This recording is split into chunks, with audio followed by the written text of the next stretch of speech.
মুর্শিদাবাদের ভগবান গোলার দিকে নজর রাখবো। যে ছবি আপনারা দেখছেন, রীতিমতো উত্তেজনা পরিস্থিতি, লাঠি নিয়ে মারধর, গ্রামের পুরনো বিবাদ, আর সেই বিবাদের জোরেই এই রকম উত্তেজনা। যে ছবি আপনারা দেখছেন, ভগবান গোলায় দুই প্রতিবেশীর বিবাদ, ইট লাঠি নিয়ে বেধড়ক মারধর, আহত দুপক্ষের 10 জন।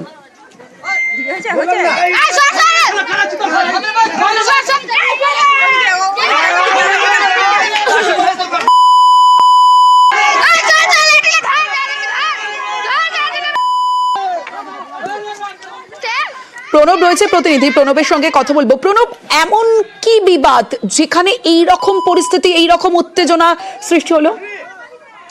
ভগবানগোলা বড়বেড়িয়া গ্রামে দুই পরিবার, অর্থাৎ রিন্টু ঘোষ এবং রঞ্জিত ঘোষ, দুই পরিবারের তারা আত্মীয় আর কি, তাদের জমি নিয়ে দীর্ঘদিন ধরে বিবাদ চলছিল। তারপরে কিন্তু আজকে সকালবেলাতে এক পরিবার অন্য পরিবারের দিকে আক্রমণ করে বলে অভিযোগ। তারপরে কিন্তু দুই পক্ষের মধ্যে ইট বৃষ্টি, মারধর এবং তোমার লাঠি সটা নিয়ে তারা বেরিয়ে একে অপরকে আক্রমণ করে বলে অভিযোগ, এবং গোটা গ্রামে উত্তেজনার সৃষ্টি হয়। এরপরে কিন্তু ভগবানগোলা থানার পুলিশ এসে পরিস্থিতি নিয়ন্ত্রণে আনে এবং প্রায় 10 জনের মতন আহত হয়েছে। তাদেরকে ভগবানগোলা যে প্রাথমিক স্বাস্থ্য কেন্দ্র রয়েছে সেখানে নিয়ে যাওয়া হয়েছে এবং উত্তেজনা থাকে পুলিশ পিকেট বসানো হয়েছে এবং বেশ কয়েকজনকে আটকও করা হয়েছে, এবং উত্তেজনা থাকায় বেশ কয়েকজনকে আটক করেছে ভগবানগোলা থানা পুলিশ। বেশ,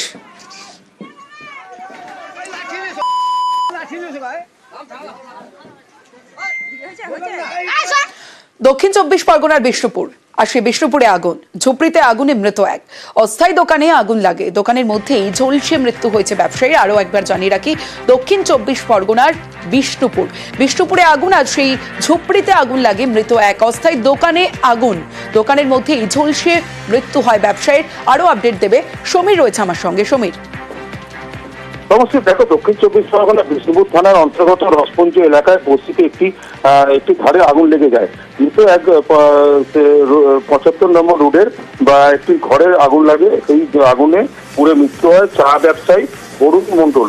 মৃত চা ব্যবসায়ী দোকানের ঘরের মধ্যে আগুন লাগে, তার পাশেও আগুন লাগে, এবং এলাকার লোকরা দেখতে পেয়ে সঙ্গে সঙ্গে তার স্ত্রী, বউ এবং ছেলেদের তাদেরকে বার করে, এবং কিন্তু বরুণকে বার করার চেষ্টা করতে কিন্তু বার করা যায়নি। তারপরে ঝলসে মৃত্যু হয় বরুণ মণ্ডল, 35 বছর বয়সের যুবক, তার মৃত্যু হয়। এবং ঘটনাস্থলে আসে বিষ্ণুপুর থানা এবং ঠাকুরপুকুর থানার পুলিশ, এবং এই দুটি ইঞ্জিন আগুন নিয়ন্ত্রণে আনে। কিন্তু এই কি করে আগুন লাগলো সেই তদন্তে নেমেছে পুলিশ। বেশ,